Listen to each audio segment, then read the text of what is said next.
Do you want time to mute it? SmackDown's fairly boring. Not fairly boring. It is what it is. I was out, decided to come home, had some dinner. I'm not eating on camera this time, not like last week. But tonight, I decided to get SmackDown, watch Miz TV, but then it wasn't, which was it was all right. It was what it was. It was nothing special, really. We got one person in here so far. That's a lot quicker than last week. Oh, you missed last week. You're here now.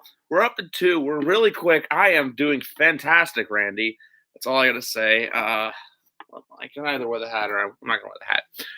Actually, my hair's pretty bad. I'm going to wear the hat. I'm getting a haircut tomorrow. This is stuff right here is getting all trimmed and shaved. But, Randy, I'm doing good. How are you? You enjoying SmackDown? I only caught the Miz TV part. Apart from that, I have not caught anything. And that was a commercial because WWE's in Winnipeg on Saturday night. Beat Fozzy. Fozzy beat him by a week. You did. You kept your promise. You kept your word. There's one other person in here, though, Randy, unless you're on 2 computers, which is, thank you, but that's a little weird. You did. I think watching someone go to the bathroom would be better than Monday Night Raw at this point. Fun fact. I was scrolling through Instagram today. He came across someone's Instagram was at the show last night, and they were taking a photo of the person and asking. I guess they do Q&As on Raw now. I don't know. Fozzy Live was great. Fozzy Live was a really good show. The better when they play at smaller venues like that. I don't go to a lot of concerts in small venues. It was like playing in a bar pretty much, but their atmosphere was great. When are you going? I got a question, Randy. Got to cut you off. Going to SummerSlam. Yes. The only way I would miss, it would have to take something absolutely catastrophic for me to miss SummerSlam in Toronto. I live 20 minutes from the arena. There's no way, absolutely no way I am missing SummerSlam next year. I'm going to be all 4 nights. And also, hopefully I can do Survivor Series in Chicago. I'm not doing Mania. I'm not doing Rumble. I'm going to Vegas in 16 days, which I'm very excited for my 25th birthday. Yeah. But no, Randy. Fozzy, back to Randy's point, because Randy Oscar's a great guy. Randy, hopefully you can come to SummerSlam too. Get your passport, come with the Lorenzo's. But Fozzy Live is great. If they ever come to your town, I do recommend going, because last week when I was on here, around this time, I was talking about going to the show and stuff.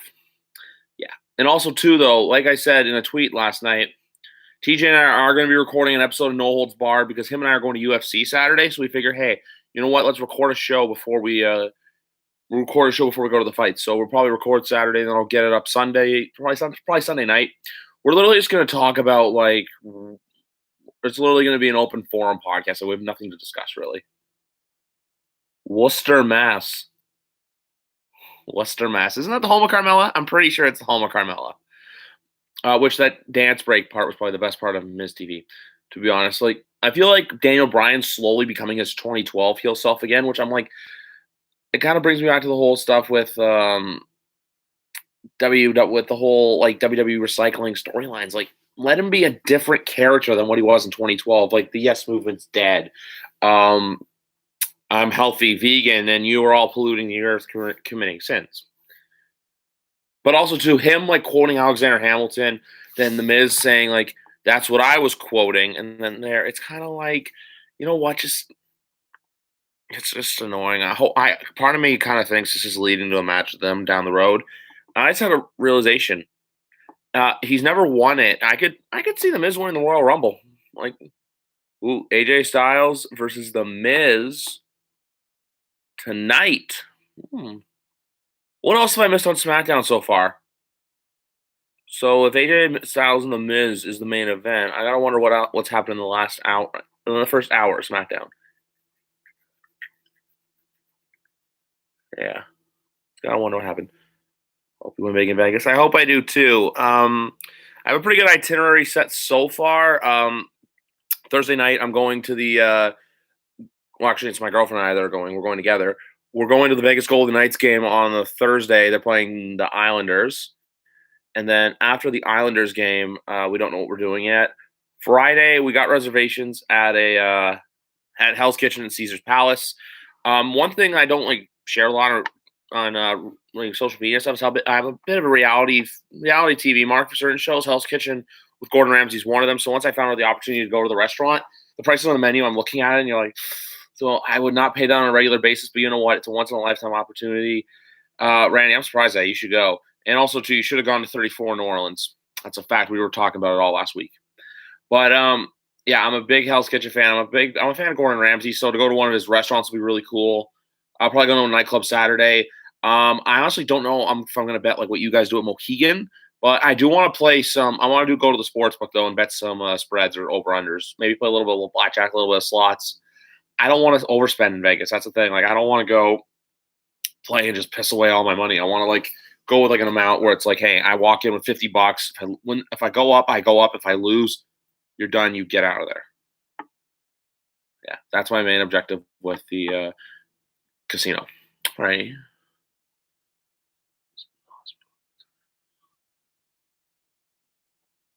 Oh, the time. Oh, okay. I had no idea about that. I just thought you were skipping out on the year because there was a lot of people. I think there was a few people I remember hearing about that didn't go to 34 because of everyone didn't want to see Roman and Brock live. But if I did not realize about that, my bad, man. Just hope everything's better. You're, yeah. Are you doing 35 at all? If you know yet, or no? It's like you with back to Josh. Who's his name? Josh Harrington. Like it has to take something like that for me to miss SummerSlam. Like you don't ever want that to happen to you. Like what happened to Randy or happen. You don't want it to happen to anybody. But like yeah, it would take. Oh, nice. Hope you guys get NXT tickets tomorrow because I know they go on sale.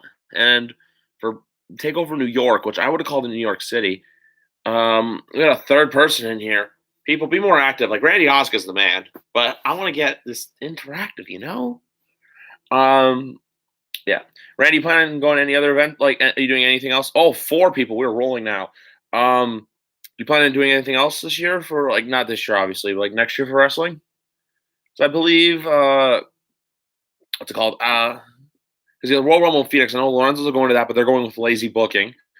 I think the Motor City Marks are doing the Rumble as well. Like Ross is going, Zach's going. There's a lot of people going.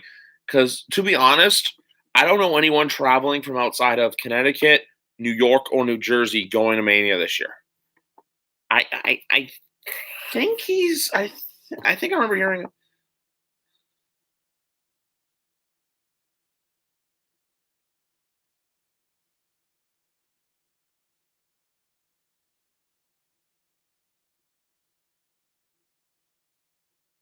Uh oh yeah, same with me too, Randy. Sorry, I'm saying a text. Like uh, I would go to the Rumble too, but like that, like my company, they're really good. They give me a week off at the end of Christmas, so December 21st is my last day.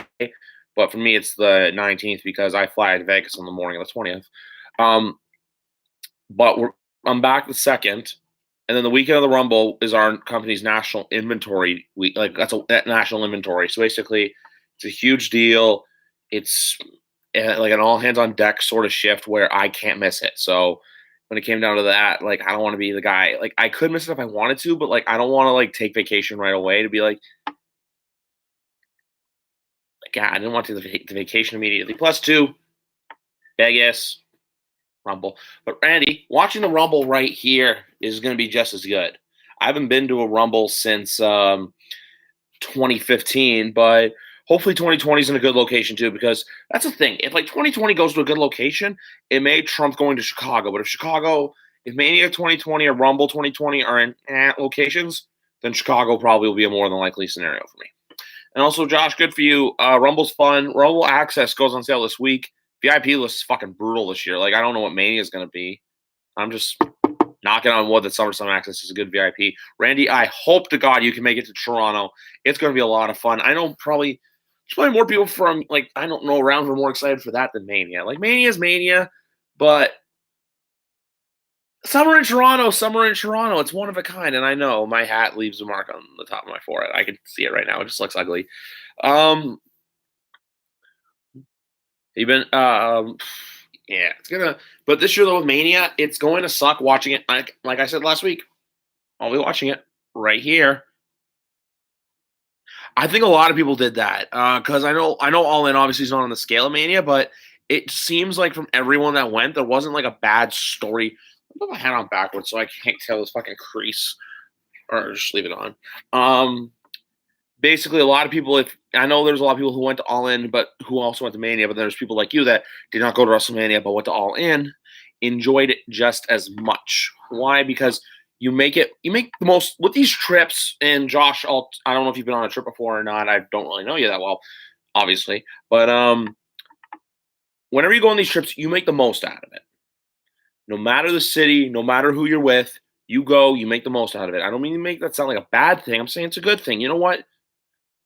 Say for example, 34 card wasn't the best. It was going into it, it was great.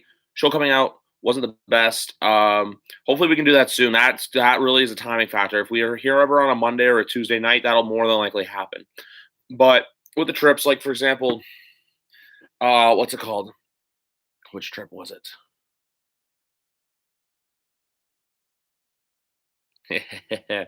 You have to be more of us. Because right now I haven't seen you since Orlando. It's been a long time. Um, what was it called? Yeah, like the fact too that, for example, you get to meet some people. Like that's why I love those trips because you get to hang out with people from all different walks of life, all different corners of the world. Pico, the man leading the charge for Survivor Series weekend, noted Chicago White Sox fan Mike Pico. If anyone's asking why I'm wearing a Chicago White Sox hat, I gotta get into a room tour, but honestly, my room's like fucking really bad right now, and I own a lot of hats, and this is one of them.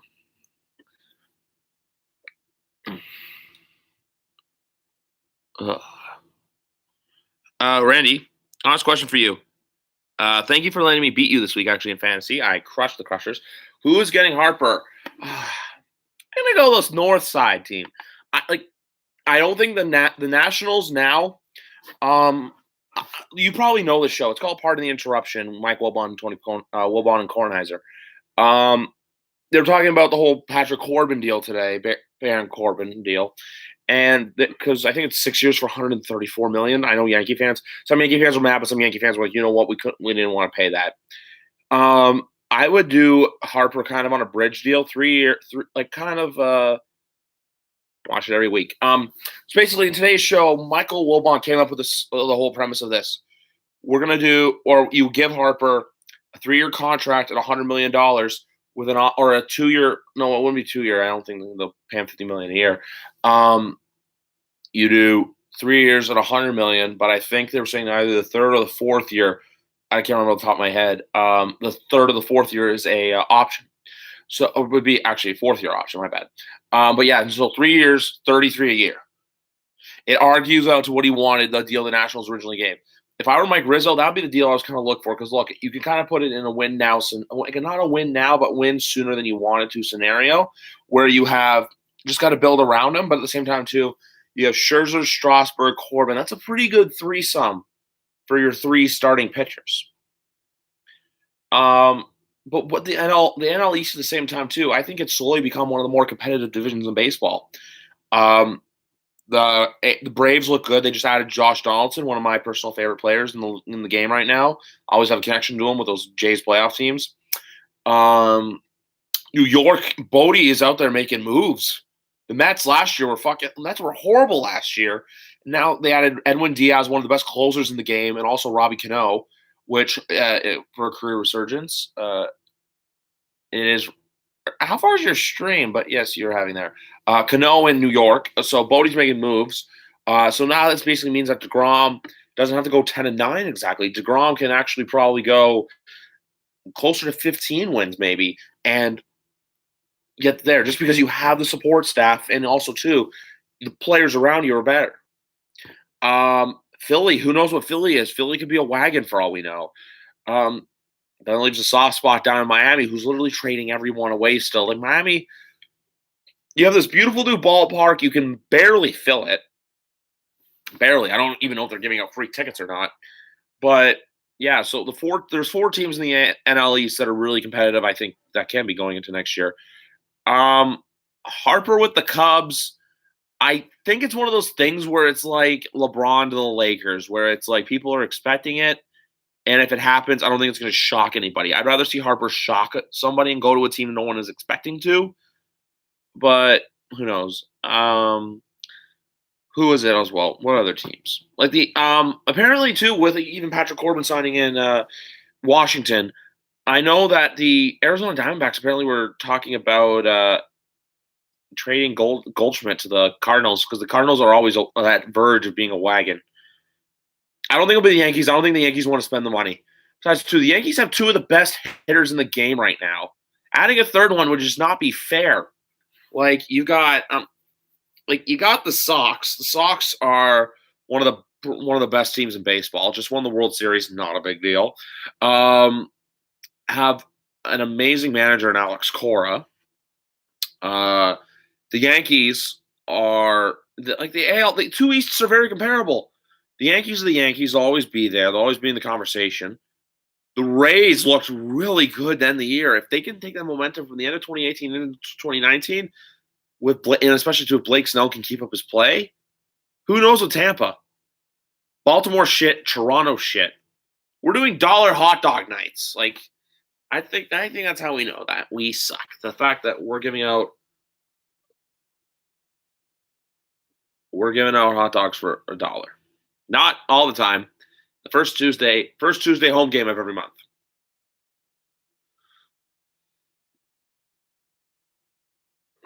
Yeah. But no, I doubt it'll be the Yankees. Who could it be?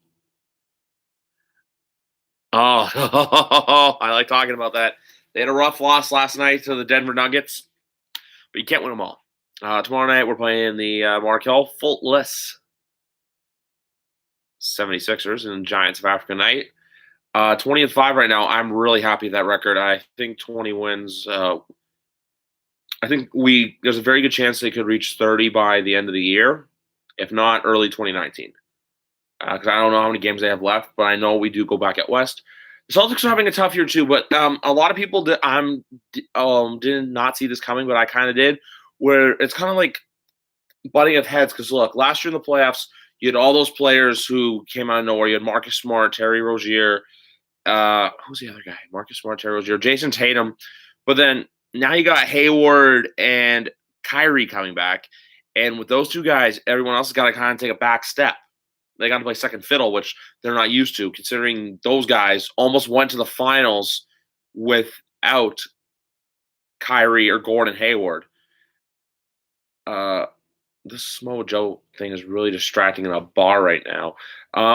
Yeah, but literally the East, the NBA is weird this year. Like the Warriors, they'll figure it out eventually. But like the Clippers are leading the Western Conference right now. Who would have thought? Like the Clippers are like basically what the Clippers to me right now are kind of what Vegas was last year. They're scrappy. They'll find a way to get it done. Like scrappy in the sense of just like they're meshing. Like it's a bunch of misfits.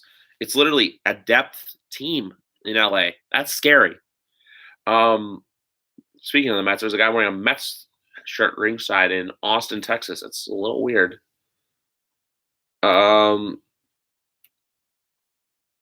Yeah, and there's a guy wearing Green Bay Packers stuff. This is like I'm surprised there's not a lot of Texas wear. Lakers are getting better. It is early for the NBA. Like it's a quarter of the way through the season. They played 25 games. They still got like the Raptors have played 25. They still got another 77 to go. Or not 77. Oh fuck, my math's off. 57. Lakers are getting better, but like the Lakers are going to make the playoffs in the same way that last year the Cavs did. LeBron's going to bring them dragging in. It'd be the same thing this year at hockey if the Oilers make the playoffs. You're going to make it because you have one of the best players to ever play the game on your team who's literally dragging you across the line to get in. I don't think winning the division's in the talks for the Lakers just because it's the Warriors. And honestly, the Warriors are one of those teams, you know what? They will figure it out. Like how you're saying, like, for example, the Celtics. Because right now, I believe the top two teams in the East are Who's winning in hockey this year?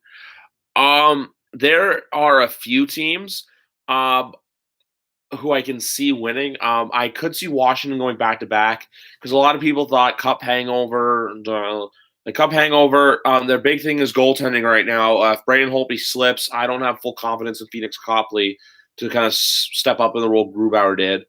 Nashville's got a good shot out west. Colorado is a hell of a team right now. They got the one line. They're getting pretty good goaltending from Varlamov. I'm pretty sure he's the guy starting. I'm not sure who their backup is right now. Oh no, it is Grubauer. Shit, Philip Grubauer. Gruby starting for them. The Pacific Division's a fucking dumpster fire. Tampa can win. Toronto can win. I've been saying, like, I've been saying this. I did have this team making wild card. I'm not saying they can win the cup, like, but it's the same thing too. You can say all these teams now. It's still early. I'd rather give you who my top 6 teams. Yeah, the Golden Knights 100% were a one-year wonder. You're not going. They had Marc-Andre Fleury give a career year. You had William Karlsson, a guy who scored 6 goals before, score 43, 37 plus 37 goal increase. You had 2 also losing depth guys like Perron and Neal. I thought at first would be good, but Pacioretty and Stastny haven't really been living up to their hype. So see what happens. I'm gonna after SmackDown, so I'm gonna watch Vegas versus Washington. Watch the boys go back to where they lifted the cup for the first time. Uh, who else can win? I don't think Pittsburgh can win. I think Pittsburgh's injury crippled. But I'm gonna give my top 6 for football right now. The 6 teams who I think can win the Super Bowl. The Vincent Lombard Vincent Trophy. For the AFC, the obvious, the New England Patriots. No, I don't have a hockey package. I just watch as much games as I can. So the 6 teams who I think can win the Super Bowl. New England Patriots, obviously. The Houston Texans. This is going to shock people. The LA Chargers. The reason why I say those 3 teams, all 3 have something like Kansas City and, well, right now Pittsburgh doesn't. Kansas City's defense has really been struggling the last, like, a lot of the season. Like, they kept it close with Arizona. They kept it a little close for comfort against the Raiders. The Steelers, the fact that they are not playing Steeler football and you had a stranglehold on the Chargers and let the Chargers just waltz back into the game.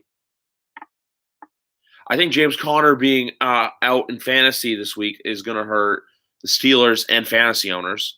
Steelers, too, also have a very tough schedule down the road.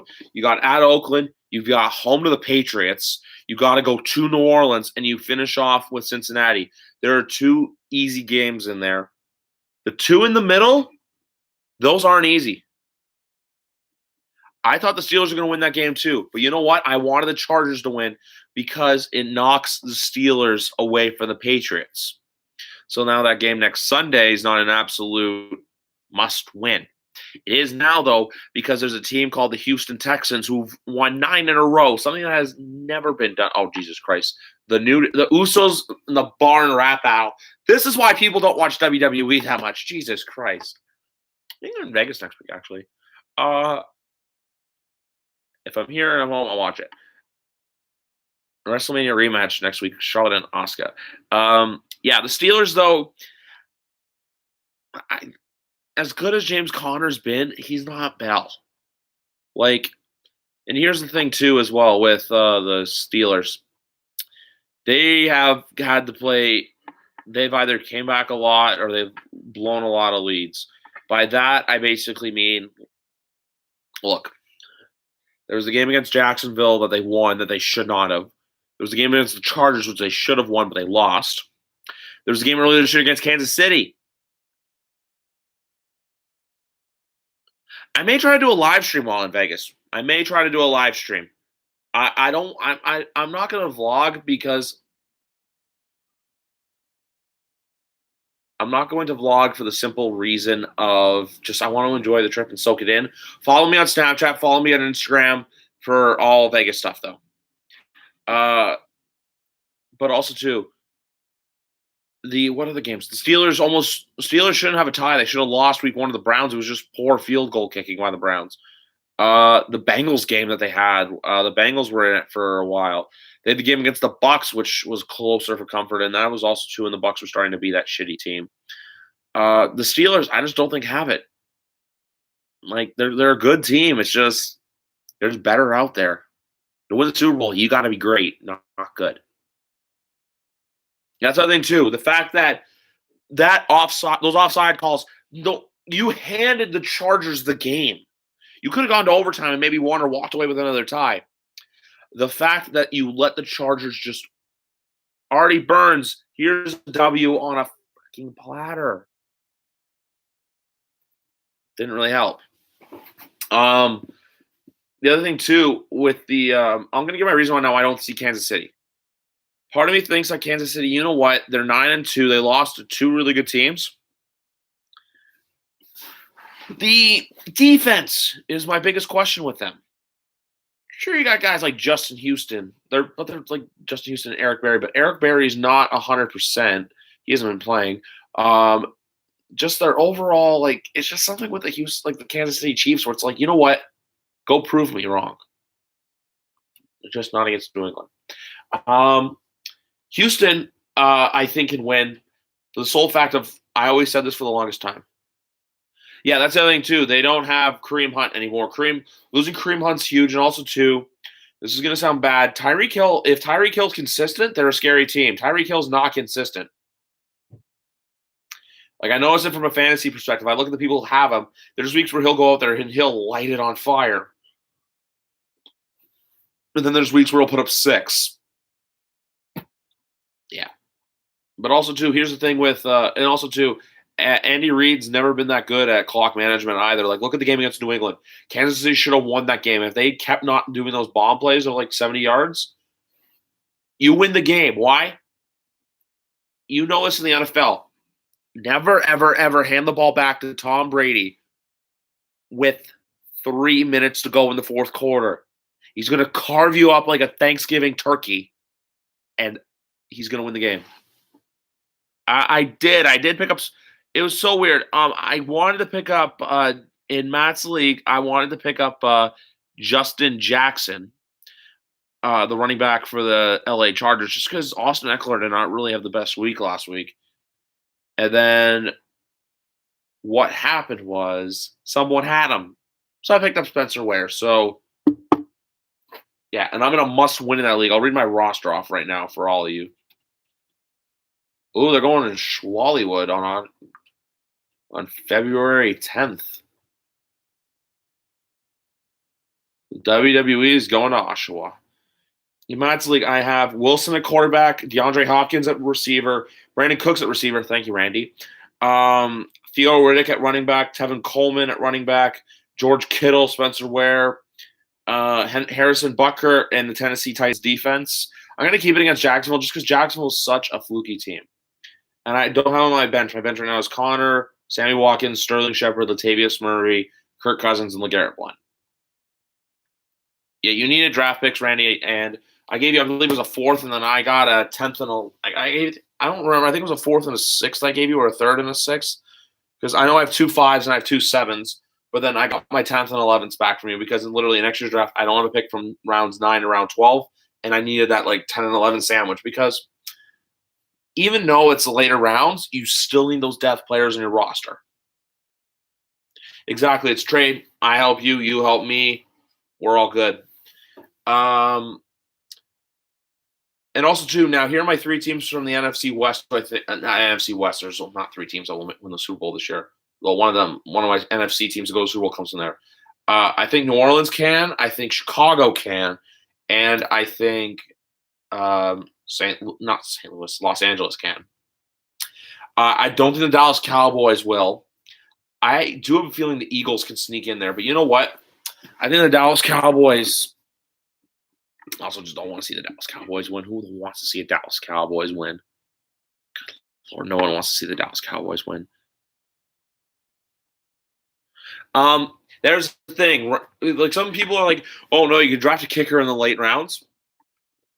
sometimes kickers you got to get early because there's some kicker people who do take them early, and same times with those good defenses too. But with defenses this year, I've literally been recycling defenses all season long. Like I picked up the Tennessee Titans for the reason of they were playing the Jets and the Jets suck. Now I'm picking them up, and now I may keep them because they're projected to get 16 points, and I'm in a must-win this week. I need to beat Alex. If I don't beat Alex, I'm missing the playoffs, and also I need Matt Lorenzo to actually get a win. So if Matt Lorenzo doesn't win, yeah. You know what? Like when people laugh at you for fantasy football strategy, it's just the what's it called? When people laugh at you for fantasy football strategy, it's like, you know what? Let me do me, you do you, whatever happens with records. Who you want when you want, but also too, doesn't matter where you draft. People always think that with fantasy, it's like, oh, if I have a good draft, I'm going to win. You got to play the waiver wire. Like if you don't play the waiver wire in fantasy, that's when you lose. It's when you play the waiver wire, you pick up the players you need. Well, guess what? That's when you win fantasy football.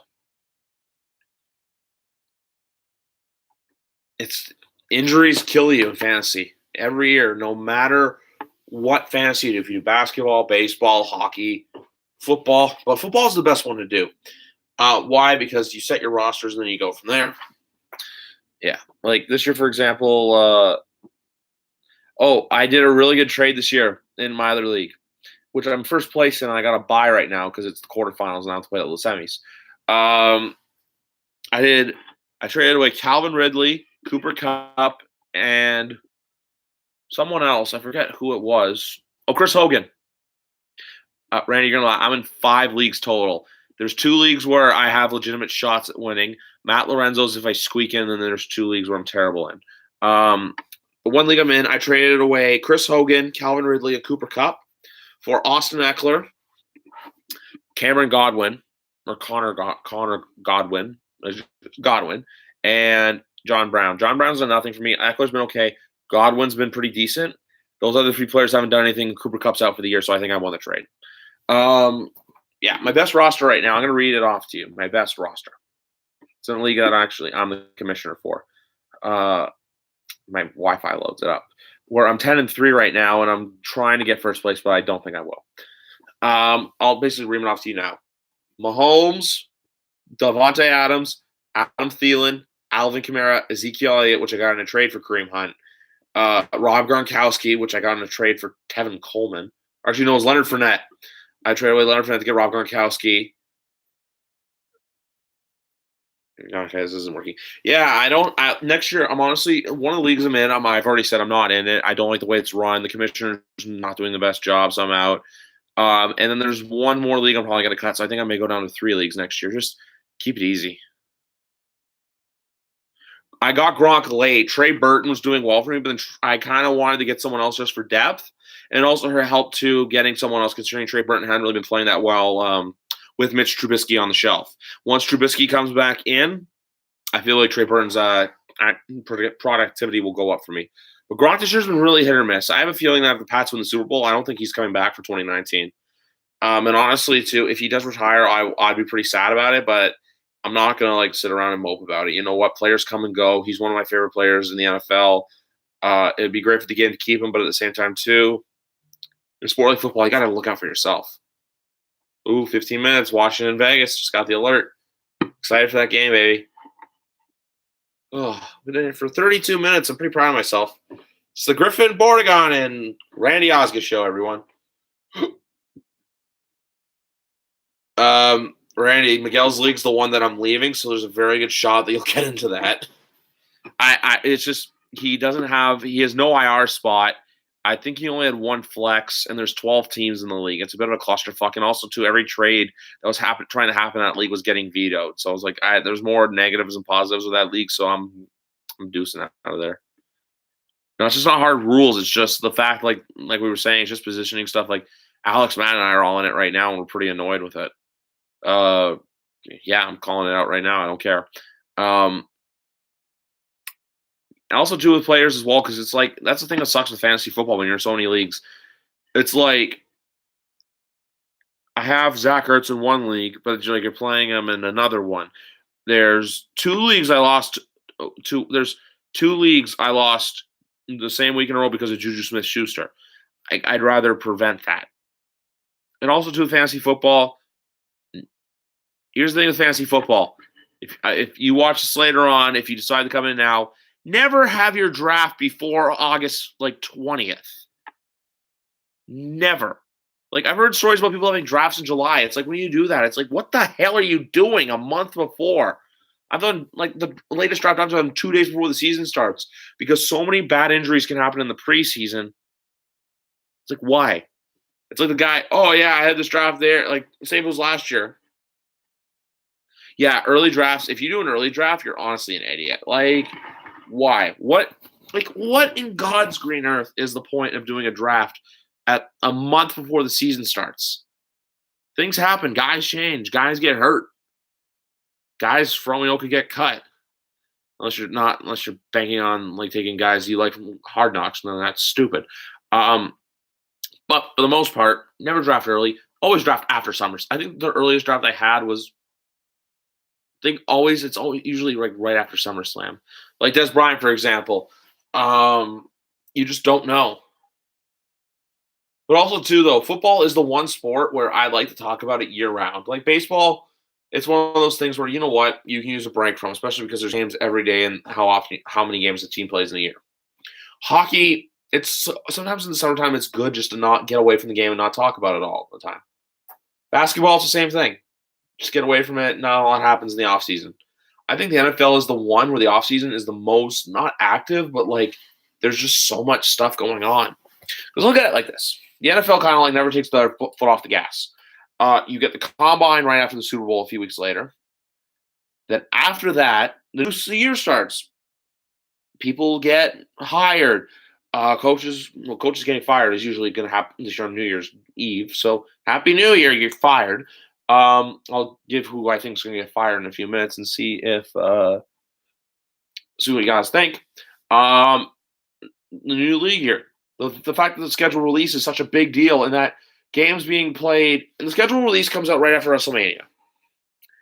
That's why I always like the timing with WrestleMania too, because it's WrestleMania, okay, football schedule release right around the corner. Then the draft, but the schedule release, so it's great because it's right away the schedule release this year. I literally circled, okay, December 16th, Patriots Steelers, week 15, 8 months from the actual game. That's the thing too, Randy. You can talk about football year round, say next year once Super Bowl's done, we're gonna be okay, these are the teams we can see if they can get back there. In the back of my thing, then you have OTAs, and then the only lull period for football really is May and June, and then July training camp opens. This year, I was watching training camp videos. Then the preseason happens, and the fantasy drafts happen. Then you get the ball rolling with the season. Football's the one sport you can talk to anyone about. I can talk talking hockey, basketball, baseball is great. I love talking football. Talking football is just so good. Nothing like it. It's fantastic. I believe Brady or Belichick is on there. I think it's either that channel or 98.5 The Sports Hub. I think they're on there. One of them's on there. I think at least every Monday. Kirk and Callahan's a show I know of. I don't listen to too much Boston stuff. The only one I listen to is Pro Football Talk. I listen to Pro Football Talk. I do also listen to Part of My Take, but that's a sports oriented podcast, even though they are very football heavy this time of year. But no, I listen to Pro Football Talk Monday, Tuesday, Thursday, and Friday. I don't listen to Wednesdays because I kind of like to give myself the day off. But it's just good to hear a football insider talk. Oh, they're both WEEI. Cool. So WEEI getting all the attention out in Boston. I just give myself the day off. Pro Football Talk's a great show to listen to. Mixed Match Challenge is coming up tonight with Hardy and Charlotte, R-Truth and Carmella. I think that the Fabulous Truth is going to win because Charlotte's in that triple threat match at TLC. And also, we're going to upon one thing that Carmella, I have too many podcasts to listen to. Hopefully, no holds barred in that rotation, Randy. We're coming back soon. But Carmella with brown hair is just so much better. Okay, clearly. I the same thing with Alex too. Whenever because there's sometimes too with Alex where he's like coming late from work, and then this is during Mania season where I'll like FaceTime him as the show's beginning, and then like we'll like kind of go through the show and talk about it. But clearly it is 40 minutes. You should put it on iTunes. I'm trying to figure out how. I'm trying to. It's like kind of like I want to get up on iTunes or like Spotify or something like that. I'm just still trying to figure out how it's done. Like the process too. And even I've tried it before with iTunes. It's pretty complicated because like you gotta like download it, not download it. You gotta like do a bunch of stuff with it. You gotta like link it. You gotta get an account, like some RSS feed. So if anyone else knows here to get a podcast on iTunes or Spotify, comment down below or send me a DM on Instagram or Twitter. 9:52, folks. You know what? I've been on here for 40 minutes. Randy, it was great talking to you, man. But honestly, I think I'm gonna cut out for tonight. I don't know why. It's also shit. My battery's at 10%. That's why. My battery's at 10%, and I feel like I've been talking to myself. Not talking to myself. I've been talking to you guys for 40 minutes. But thanks to everyone. Special thanks to Randy Oscar. Randy, I'll probably be great conversation. I'll probably be back out here on here next Tuesday. I'm not sure if I'm going to be on here. Hopefully I can be soon. But like I said, no holds barred. We're planning to record this Saturday. If things change, I will update you guys on Twitter. Look out for that. Gonna end this thing right now. See you guys later. Bye. And also, thank you, Randy. If I don't talk to you before I go to Vegas, thank you very much. I will be uploading. And also, too, I'm going to do a live feed probably sometime after, a live stream sometime after Christmas. I'll talk all Vegas, baby. Peace, guys.